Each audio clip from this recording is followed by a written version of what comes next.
The Picture of Dorian Gray by Oscar Wilde. Chapter 17.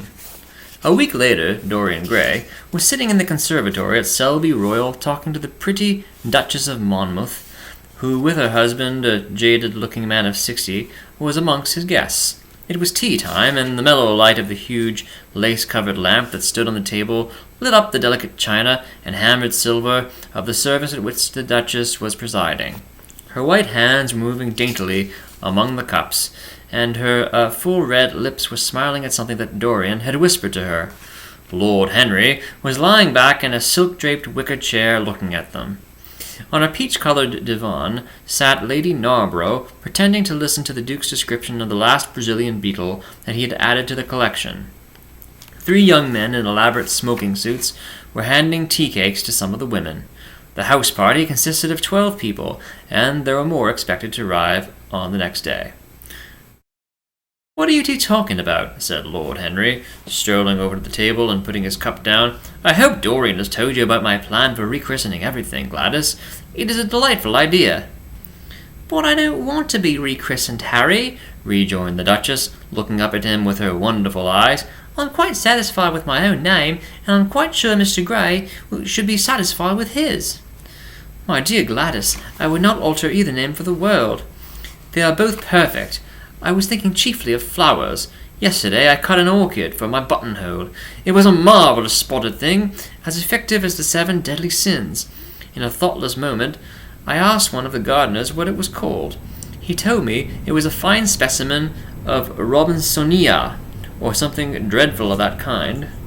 It is a sad truth, but we have lost the faculty of giving lovely names to things. Names are everything. I never quarrel with actions. My only quarrel is with words. That is the reason I hate vulgar realism in literature. The man who could call a spade should be compelled to use one. It is the only thing he is fit for." "Then what should we call you, Harry?" she asked. "His name is Prince Paradox," said Dorian. "I'll recognize him in a flash," exclaimed the Duchess. "I won't hear of it," laughed Lord Henry, sinking into a chair. "From a label there is no escape. I refuse the title." "Royalties may not abdicate," fell as a warning from pretty lips. "You wish me to defend my throne, then?" "Yes. I give the truths of tomorrow." "I make the mistakes of today," she answered. "You disarm me, Gladys," he cried, catching the wilfulness of her mood.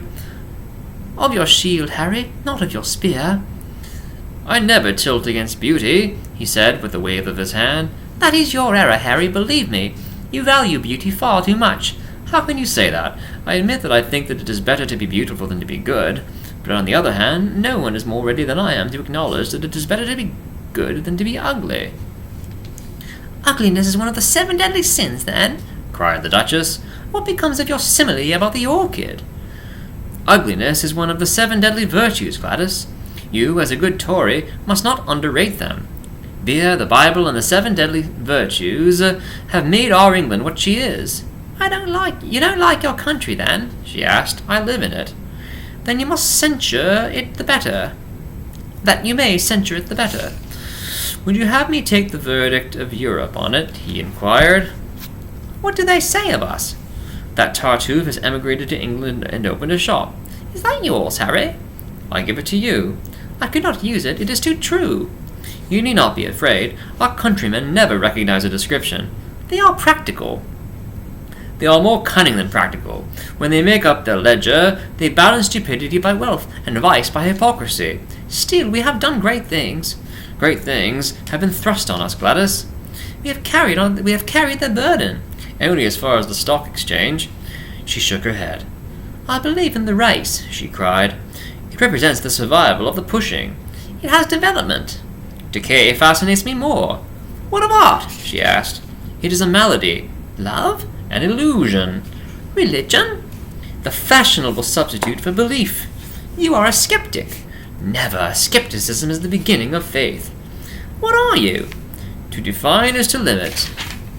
"Give me a clue." "Thread snap. You would lose your way in the labyrinth." "You bewilder me. Let us talk of someone else." "Our host is a delightful topic.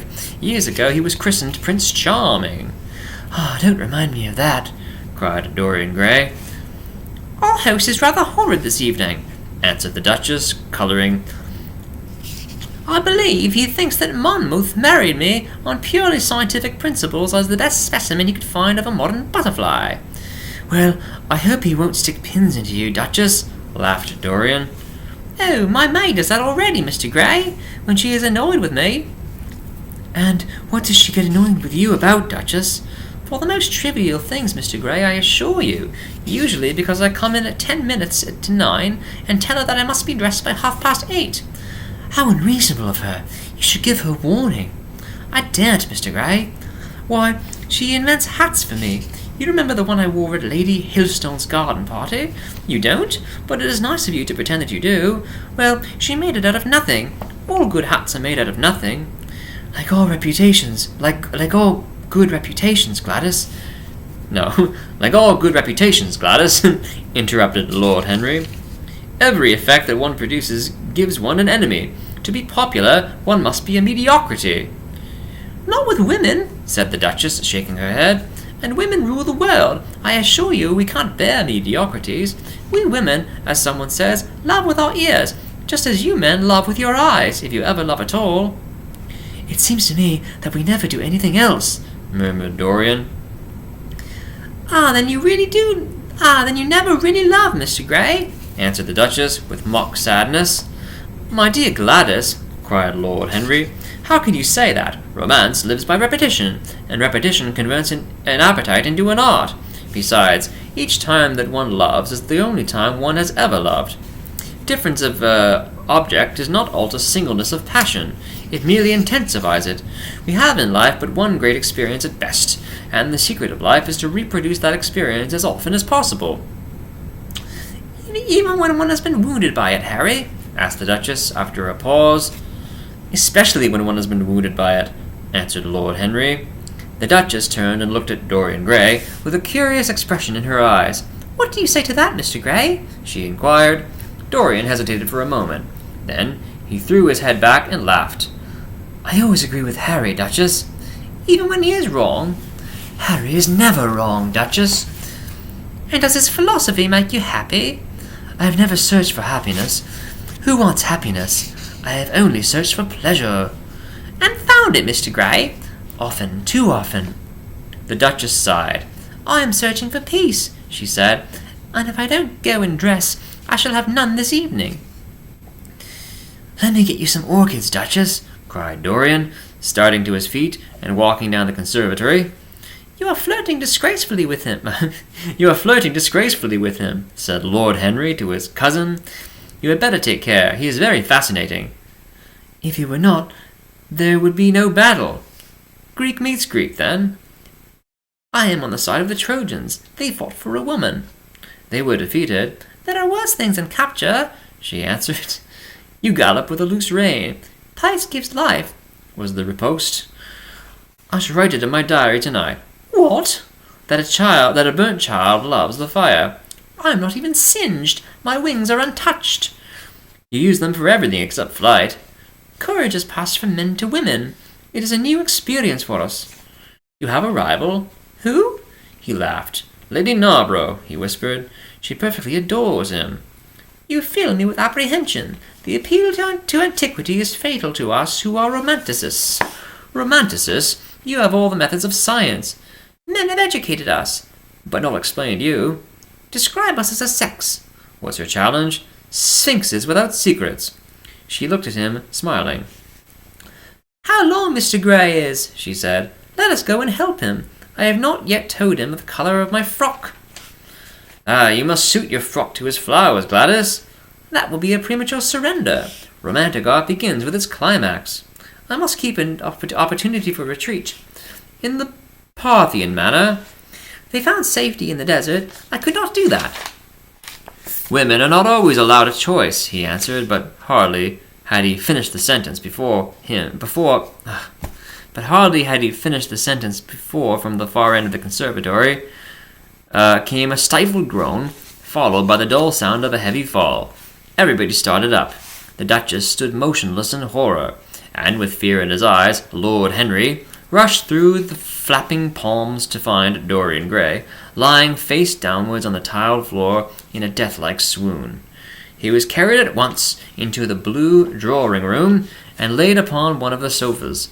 After a short time he came to himself and looked round with a dazed expression. "What has happened?" he asked. "Oh, I remember. Am I safe here, Harry?" He began to tremble.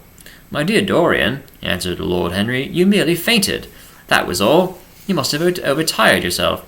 You had better not come down to dinner. I will take your place." "No, I will come down," he said, struggling to his feet. "I would rather come down. I must not be alone." He went to his room and dressed. There was a wild recklessness of gaiety in his manner as he sat at a table, but now and then a thrill of terror ran through him when he remembered that, pressed against the window of the conservatory like a white handkerchief, he had seen the face of James Vane watching him. End of chapter 17. I'm going to take a brief break and meet you back here.